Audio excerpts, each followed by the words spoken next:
मैं डॉक्टर जयशंकर शाही, associate professor Hindi विभाग, बाबू शोभाराम राजकीय कला महाविद्यालय अलवर, एक बार फिर आप सबका स्वागत करता हूं।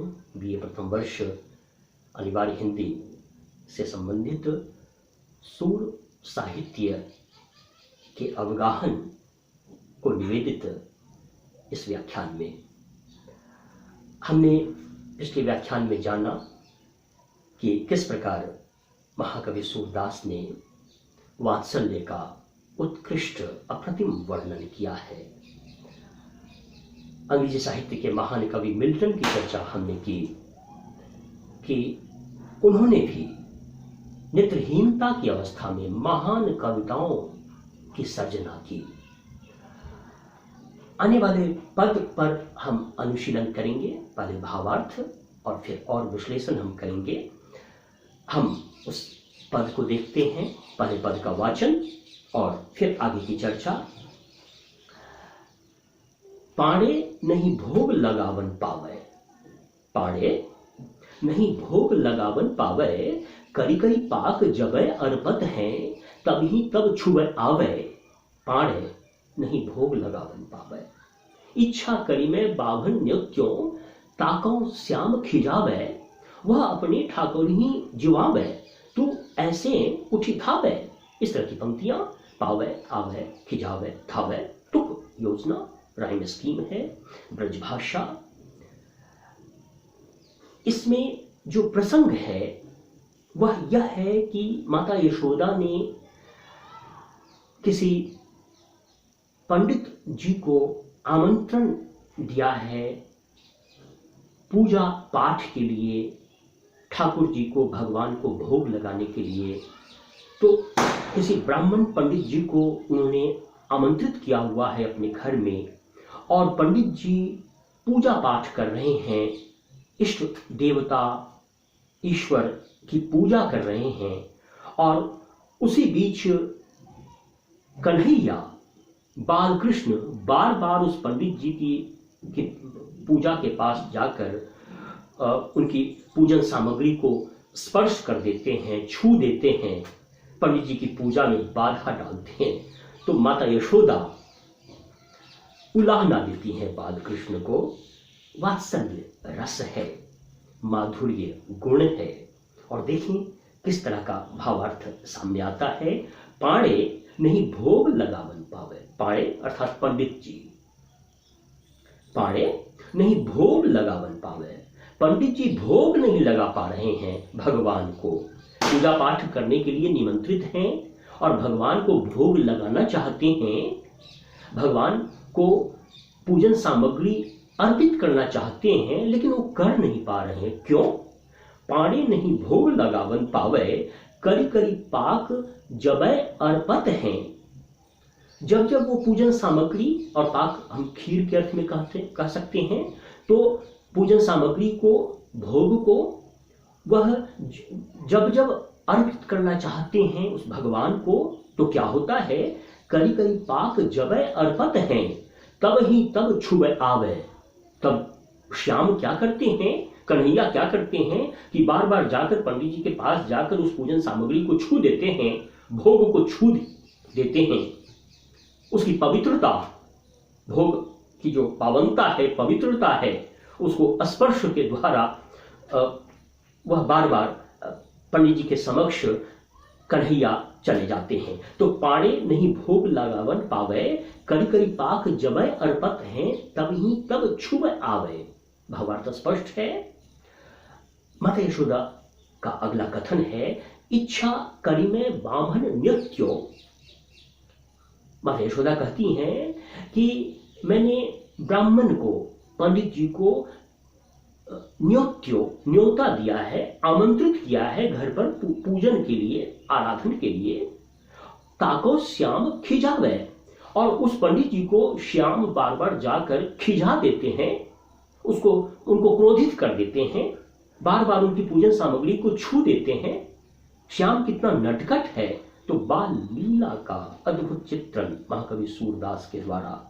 पाड़े नहीं भोग लगावन पावे, करी करी पाक जबै अर्पत हैं, तभी तब छुबै आवे। इच्छा करी में बावन न्योत्यो ताको श्याम खिझावे, वह अपने ठाकुर ही जीवावे, तू ऐसे उठी धावे।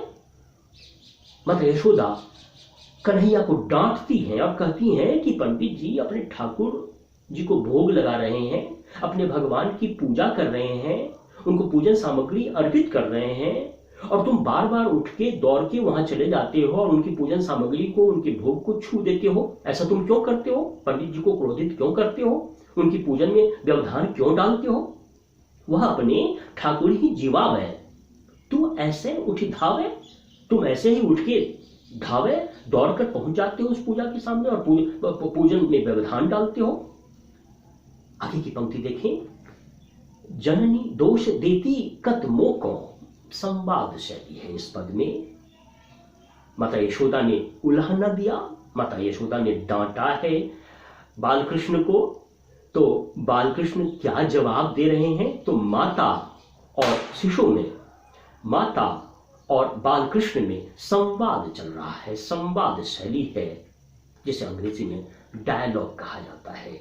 तो देखें, वह अपने ठाकुर ही जीवावे, तू ऐसे उठी धावे। अब कन्हैया कह रहे हैं माता यशोदा को, जननी दोष देती कतमों को, ऐ माता, ऐ जननी, मुझको क्यों दोष देती हो? जननी दोष देती कतमों को, बहु विधान करी ध्यावे। यह जो पंडित जी हैं वो बहुत प्रकार से विधान करके ध्यान लगाते हैं, मुझे ही तो बुलाते हैं। बहु विधान करी ध्यावे, ध्यान लगा करके आराधना करते हैं। बहु विधान करी ध्यावे, नैन मुंदी कर जोड़ी, आंख को बंद करके और हाथ से प्रणाम करते हुए, नाम ले बार ही बार बुलावे, नाम ले लेकर बार बार मुझे ही तो बुलाते हैं। दार्शनिकता का पुत्र कन्हैया, जो परम ब्रह्म है, शाश्वत ब्रह्म है, श्री कृष्ण, योगेश्वर श्री कृष्ण, पुराणों में कृष्ण की महिमा का बखान किया गया है। उन्हें परम ब्रह्म कहा गया, उन्हें शाश्वत ब्रह्म कहा गया। वे सत्यचित आनंद स्वरूप हैं, सच्चिदानंद हैं। नारायण अपनी माता से संवाद कर रहे हैं। यह जो पुजारी जी हैं, ये जो पंडित जी हैं, नैन मूंद कर और हाथों को जोड़कर बार बार नाम लेकर मुझे ही तो बुलाते हैं। कहीं अंतर क्यों होई भक्त सो, जो मेरे मन भावे। अब माता तुम ही बताओ कि कोई भक्त मेरा नाम ले लेकर मुझे बार बार पुकार रहा है, तो मैं कैसे उस भक्त की प्रार्थना को अनसुनी करूं? कैसे भक्त के समीप न जाऊं? कैसे मैं भक्त की भक्ति से प्रभावित होकर भक्त की सहायतार्थ में उसके समीप न पहुंचूं? तो मेरा दोष क्या हुआ? मैं बार बार जो जाता हूं पंडित जी के समक्ष, वह इसलिए कि पंडित जी मुझे ही तो बुलाते हैं। पूजन सामग्री और ध्यान और प्रणाम की मुद्रा में और आराधना करते हुए नाम ले लेकर मुझे ही वो बुलाते हैं, और इसी कारण से बार बार मैं पंडित जी के समक्ष जाता हूं। तार्किकता, रीजनिंग और लॉजिक का पुट भी हम यहां देख रहे हैं, दार्शनिकता भी इसमें है। तो एक साथ ही इस पद में कई नए तत्व, कई नई विशेषताएं हमारे समक्ष परिलक्षित हो रही हैं। इसमें संवाद शैली है, अर्थात डायलॉग है माता और कन्हैया के मध्य। उसके अलावा दार्शनिकता है, कन्हैया का जो नारायण स्वरूप है उसका वर्णन यहां किया गया है। उसके अलावा यहां जो अन्य जो बातें हैं उसका निदर्शन भी हमारे समक्ष होता चल रहा है। तो नैन मूंदी कर जोड़ी, नाम ले बार ही बार बुलावे, कई अंतर क्यों होई भक्त सो, जो मेरे मन भावे। भक्त से ऐ माता मुझे बताओ कि भक्त से मैं अंतर कैसे करूं? जब भक्त मुझे नाम ले लेकर पुकार रहा है, बुला रहा है, तो मेरा तो ये कर्तव्य बनता है कि भक्त के समीप में पहुंचूं। और अपनी तार्किकता से बालकृष्ण माता यशोदा को निरुत्तर कर देते हैं।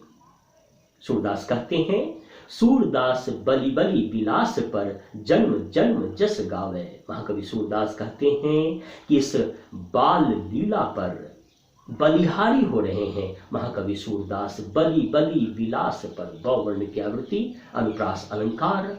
सूरदास बलि बलि विलास पर जन्म जन्म जस गावे। महाकवि की यह प्रार्थना है, महाकवि की यह मनोकामना है कि जन्म जन्मांतर तक कन्हैया श्री कृष्ण की इस लीला का वे गायन कर सकें। यह मनोकामना महाकवि सूरदास व्यक्त कर रहे हैं। महाकवि सूरदास अष्टछाप के कवि माने जाते हैं। वल्लभाचार्य के शिष्य महाकवि सूरदास थे और उनके दर्शन को शुद्धाद्वैत दर्शन कहा जाता है और उनकी भक्ति की पगडंडी को पुष्टि मार्ग कहा जाता है। आज इसी वाचन के साथ मैं अपने वक्तव्य को समाप्त करता हूँ।